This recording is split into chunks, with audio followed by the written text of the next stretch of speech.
halaman berapa? Halaman 5.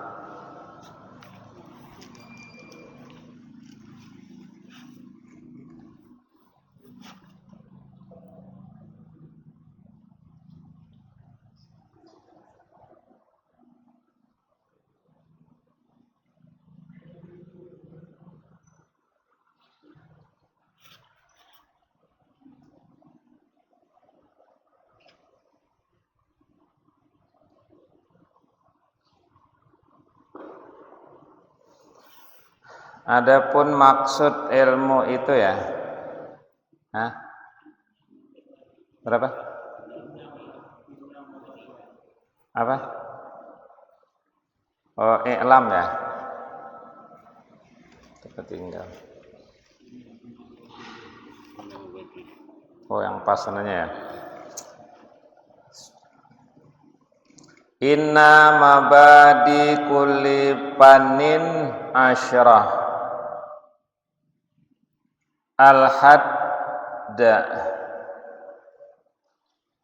Al-haddu wal mawdu'u summa thamarah. Sesungguhnya dasar-dasar tiap bidang ilmu apapun, yaitu asyratun 10. Al-haddu pertama ta'rif atau definisi. Ilmu tauhid berarti definisinya paling kurang ilmu yang membicarakan tentang sifat wajib bagi Allah, mustahil dan yang jaiz. Kemudian sifat yang wajib bagi Nabi, sifat jaiz dan sifat mustahil.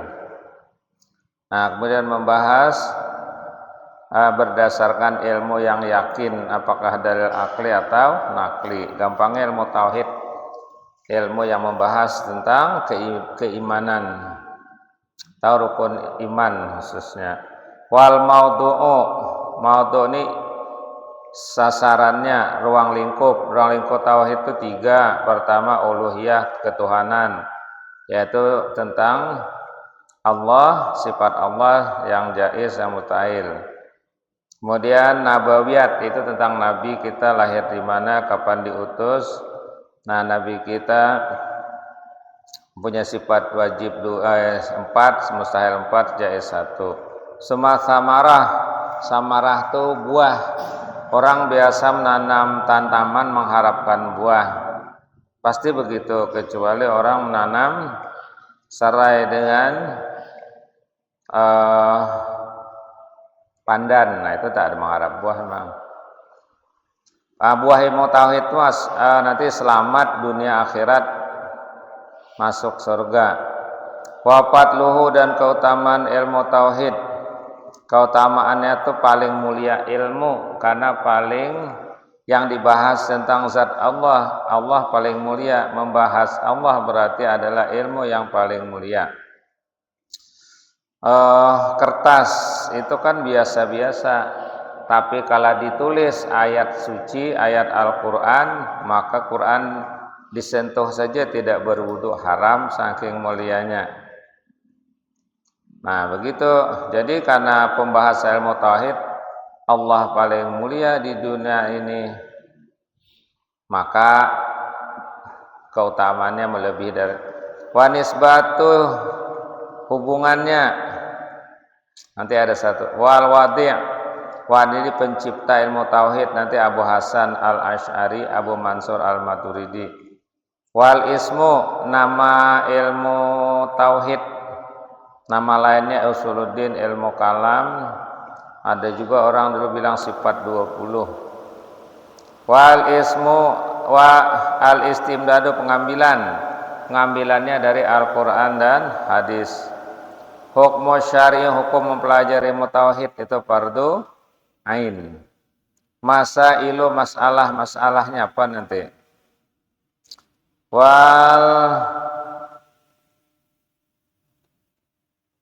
Wal ba'du bil ba'di, sebagian dengan sebagian lain, uktupi dicukupkan. Wa min zawil jami', Waman daral jami'ah bermula barang siapa yang mengetahui oleh akan semua yang asyrah haza syarafa maka mendapatkan atau memperoleh dia akan kesempurnaan. Bahwasanya mabadi tiap-tiap ilmu dasar-dasar tuh itu ada 10 perkara. Pertama had ilmu, atau ta'rif atau definisi. Kedua tempat hantaran itu sasarannya, ruang lingkup ilmu tauhid itu apa.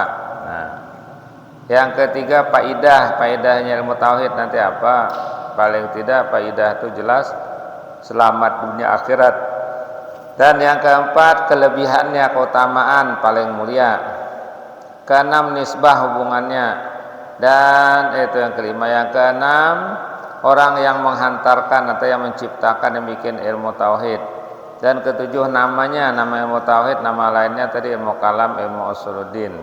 Kalau bahasa umumnya itu teologi.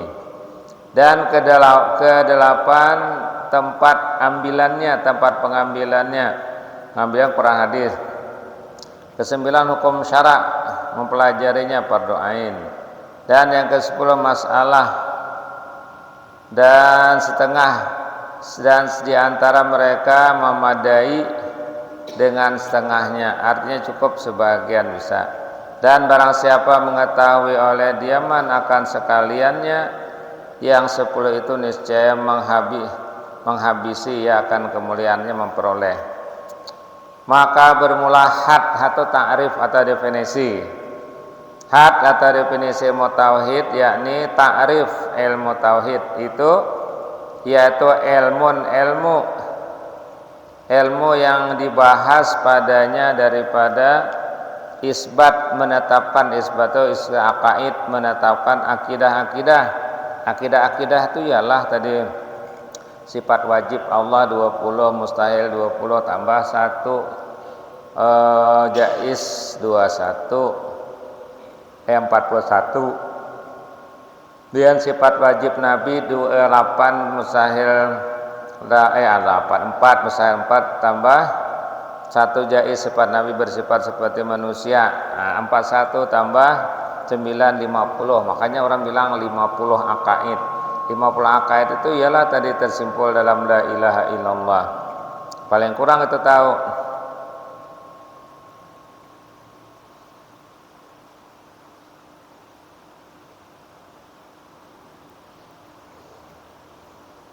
Yang dibangsakan kepada agama yang diambil daripada dalilnya yang diyakinkan dari Quran hadis seperti. Dan kata kil itu dikata orang, pengatanya tidak diketahui. Mengisbatkan menetapkan zat itu tiada menyerupai bagi segala zat yang baharu dan tiada hampa daripada segala sifat. Ada yang mengatakan ilmu tauhid itu menetapkan zat Allah tidak serupa dengan makhluk.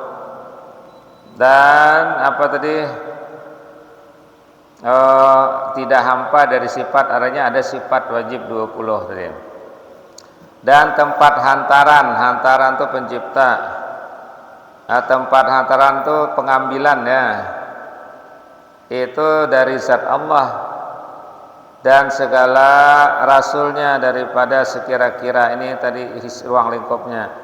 Yang barang yang wajib dan yang barang mustahil dan barang yang harus dan dihantarkan atas mungkin itu alam atau dunia, mungkin itu sesuatu yang ada atau tidak, daripada sekira-kira bahwasanya hendak mengambil dalil dengan dia atas wujud sane itu pencipta, adanya langit dan bumi paling kurang itu, yakni Tuhan yang berbuat dia dan dihantarkan dia atas sam'iyat. Ilmu tauhid itu juga isinya ada sam'iyat, yaitu tentang hari akhirat atau hal-hal yang gaib itu sam'iyat, didengar Quran hadis. Artinya segala perkara yang didengar daripada Nabi, daripada sekira-kira etikatnya. Ini kejadiannya tidak ada, cuma diyakini. Dan faedah ilmu tauhid tahu faedahnya. yaitu mengenal segala sifat Allah. Faedahnya tadi, sifat segala rasul dengan segala burhan itu dalil yang qat'iyah, yang pasti, dan barulah kemenangan dengan sa'adah yang berkekalan. Jadi kalau faedahnya ilmu tauhid, kita dapat mengetahui sifat wajib bagi Allah, surga Allah dibagi nabi dan rasul, maka kita mendapat kebahagiaan dengan bahagia di akhirat nanti kekal. Dan kelebihan keutamaan ilmu tauhid apa dia? Yaitu bahwasanya terlebih mulia daripada segala ilmu. Jadi paling mulia. Kenapa? Karena keadaannya berhubungan dengan zat Allah. Nah, cincin itu bisa jadi mulia kala dipakai oleh raja atau orang yang terhormat. Kalau dipakai orang biasa kan biasalah. Dan zat segala rasulnya dan barang yang mengikut ia akan yang demikian itu. Dan yang berhubungan itu mulia dengan sebab mulia tempat yang digantunginya. Orang tadi berteman dengan orang mulia akan dimuliakan orang.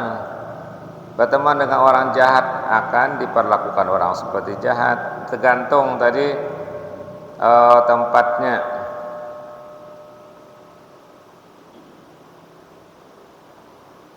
Tanah haram Mekah Madinah itu mulia tempatnya, sehingga menurut riwayat tidak dimakan, tidak akan dihancurkan itu pada hari kiamat. Itulah jadi padang mahsyar nanti.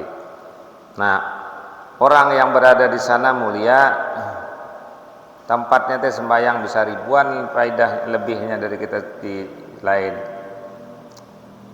Dan nisbahnya, hubungannya itu bahwa asal segala ilmu. Nah, jadi asal semua itu tauhid awaluddin ma'rifatullah, mengenal agama, mengenal Allah itu melalui awal agama, dan barang lainnya itu puruk cabang daripadanya. Orang yang paling penting itu tauhid. Sebab kalau akidahnya salah tidak akan sampai ke surga, sesat. Nah, jadi banyak aliran-aliran kita tidak usah ikut, cukuplah punya kita. Orang bilang apa? Lagian dari mazhab-mazhab lain, aliran lain tuh kalau meninggal kita lihat tidak ada tadi karamat, tidak ada di ziarah orang kan. Yang banyak di ziarah orang tuh kan ahli sunnah wal jamaah. Tengoklah tuh yang wali-wali Songo, Mbah Hasyim As'ari, Abdurrahman Wahid, pokoknya tadi ulama-ulama itu pertanda orang itu benar akidahnya.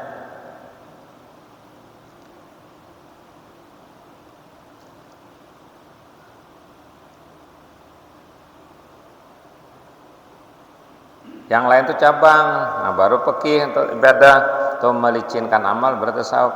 Dan orang yang menghantarkan dia mengarang atau menciptakan atau membuat ilmu.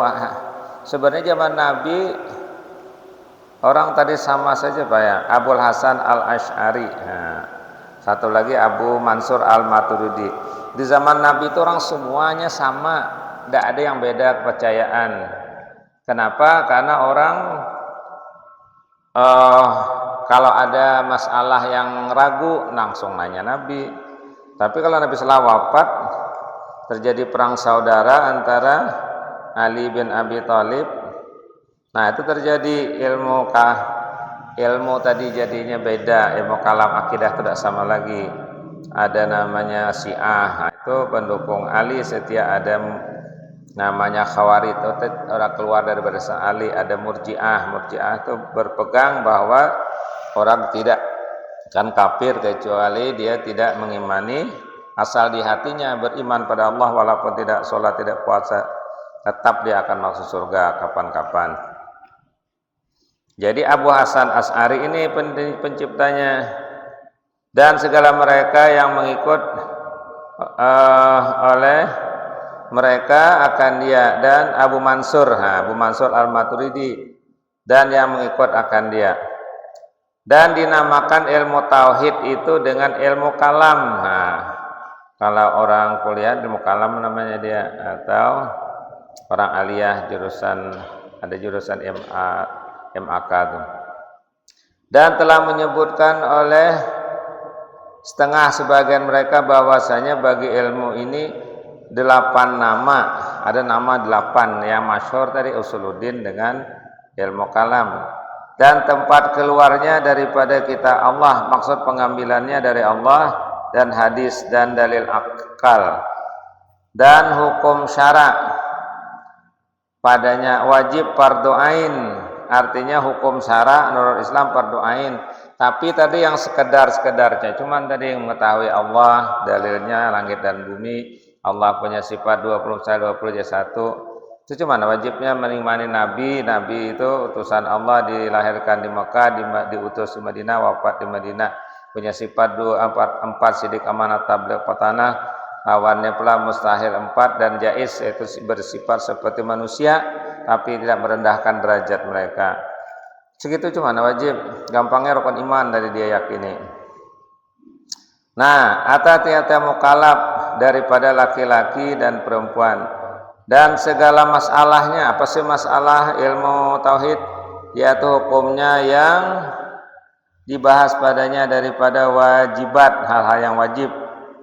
Nah, ya, artinya Allah punya sifat wajib 20. Arti wajib itu sesuatu yang tidak mungkin tak ada. Nah, sekarang yang hadir ini wajib hadir, namanya wajib ada. Kalau mustahil itu sesuatu yang tidak mungkin adanya. Nah, tak ada. Sekarang tadi orang tidak ada, di sini bilang ada itu mustahil. Nah, Allah tidak ada, itu mustahil.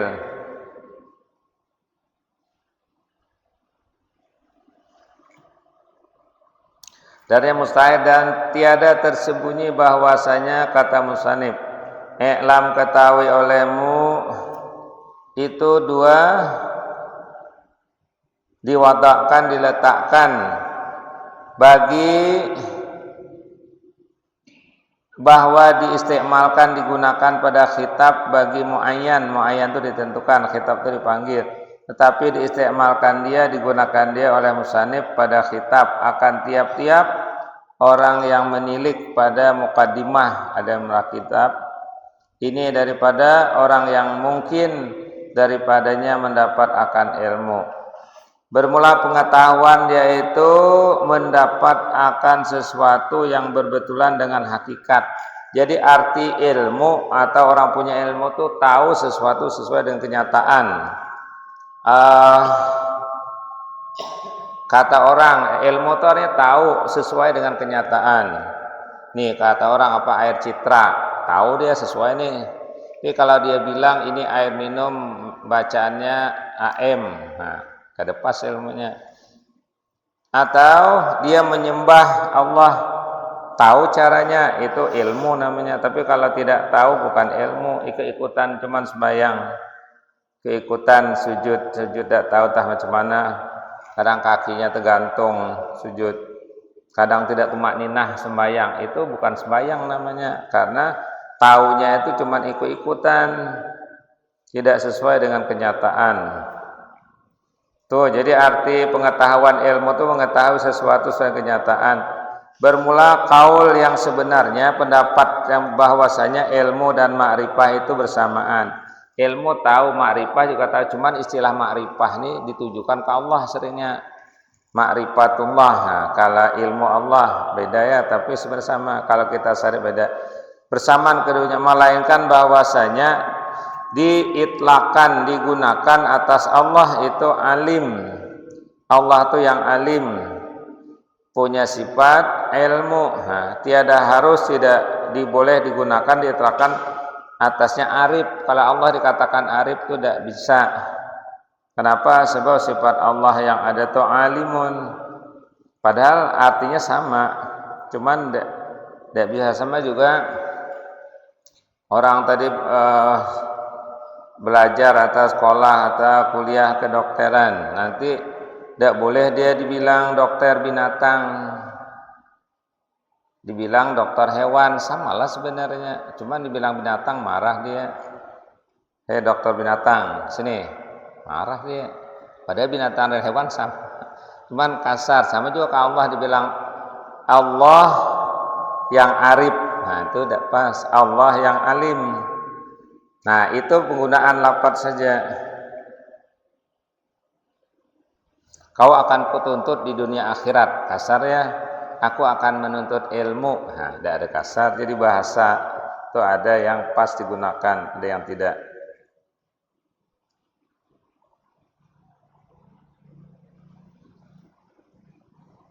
Kalau orang Banjar bilang kamu tuh kau atau ikam, kasar ya. Ada sama. Dia harus sampian tadi. Bilang aku tuh kasar, dia harus ulun. Pada sama, cuma namanya bahasa. Harus tahu juga tadi. Kadang bisa juga bilang Andika, ada juga orang Banjar halus Andika, tidak boleh kau tadi kalau bahasa orang Banjar, tapi bahasa Indonesia belum tentu ya. Nah, jadi tidak boleh karena bahwasanya ma'rifah itu menyerupai akan mendahulukan jahil. Jadi kalau ma'rifah itu awalnya tidak tahu baru tahu, sedang ilmu ini tak ada awalnya sudah tahu duluan. Bersalahan ilmu, kalau ilmu tahu, kalau ma'rifah itu awalnya belum tahu. Dan keluar dengan kata pengetahuan itu 4 perkara. Pertama jahil. Jadi kalau ilmu berarti bukan jahil. Jahil bahasa Arab yaitu terbagi kepada atas 2. Pertama jahil basit.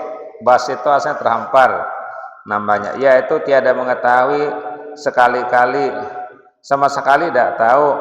Dikata orang baginya, apa kata engkau alam ini kadimkah atau baharu? Kata orang alam ini kadim itu tidak berawal akhir atau baharu. Baharu itu akan binasa. Dia jawab, iya tiada aku ketahui. Kata orang alam ini baharu atau kadim, aku tidak tahu katanya. Berarti orang itu jahil basit namanya, tidak tahu sama sekali. Tidak tahu dia pokoknya. Allah itu siapa aku udah tahu kata dia. Kalau itu berarti orang itu tidak mukminnya. Harus tahu Allah itu pencipta langit dan bumi. Nah, ia tiada aku ketahui sekali-kali, aku tidak tahu sama sekali. Yang kedua jahil murakab, tadi basit terhampar, wakaf tersusun. Namanya yaitu mendapat atas bersalahan sifatnya pada wakil kenyataan. Dan dinamakan dengan demikian itu karena bersusun daripada jahil. Nah, itu bersusun dia. Dia tidak tahu, dia bisa jawab tapi tidak sesuai. Kata orang ini apa? Jambu katanya. Ada dia yang jawab, cuman tidak sesuai. Orang tanya belut apa ular katanya. Orang nanya buah buta apel kata dia. Orang nanya asam kelubi apa kata dia? Salak. Orang nanya rambai apa nih duku kata dia. Tidak pas. Itu jahil basit namanya. Ini murakab tersusun. Nah, daripada 2 jahil pertama, jahil ampunyanya dengan barang yang pada waqi'. Nah, orang yang punya itu dengan barang yang pada waqi' itu kenyataan. Kedua jahilnya dengan bahwasanya dirinya jahil, dia jahil karena menyangka bahwasanya ia mengetahui, seperti diikatkan pada falasifah.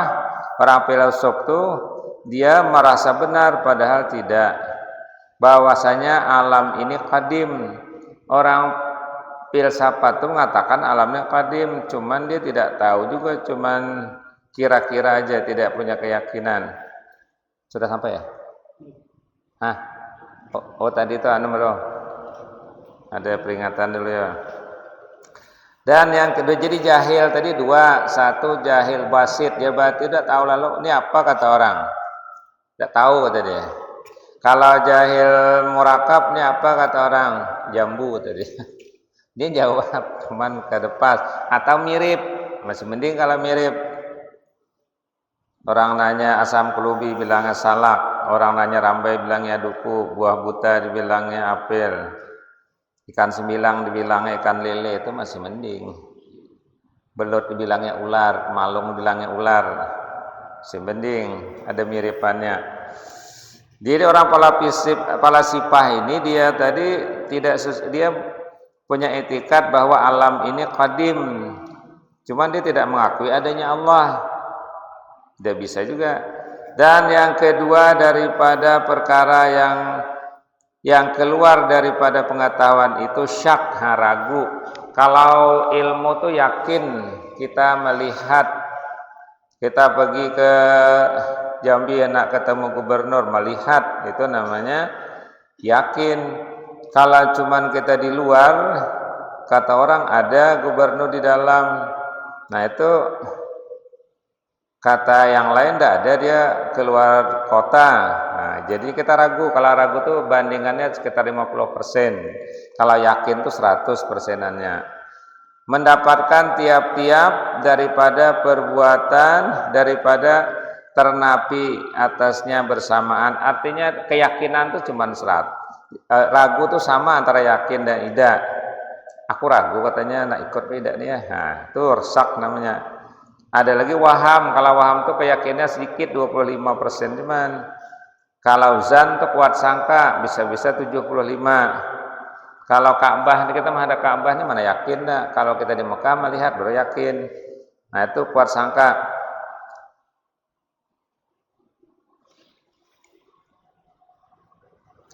Dan yang ketiga zan, kuat sangka apa dia? Yaitu berat pada hatinya itu mengetahui dan ringan pada hatinya tiada mengetahui.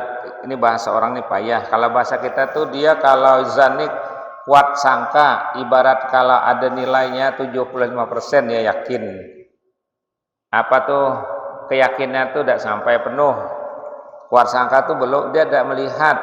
Memang dia mendengar suara, tapi tidak melihat, kan bisa saja rekamannya. Kalau yakin atau ilmu 100, kalau syak tadi 50, cuman sama antara betul dan tidak. Kalau waham tadi banyak tak betulnya, 75 tak betul, yakinnya cuman 25. Dan yang keempat, waham yaitu ringan pada hatinya pada mengetahui dan berat pada hatinya pada tiada mengetahui. Gampangnya waham tuh keyakinannya hanya 25%, ragunya tuh 75, jauh nih. Maka orang yang bersifat dengan salah satu daripada 4 perkara ini tiada bagi mereka itu iman. Jadi jangan Allah cuman ragu Allahnya ada pada ya. Nah, itu syak. Atau waham Allah nih menurut dia ada cuman 25% aja adanya, maka orang itu tidak beriman. Minimal kuat sangka. Kuat sangka itu kan mengikut orang. Tidak tahu dalilnya.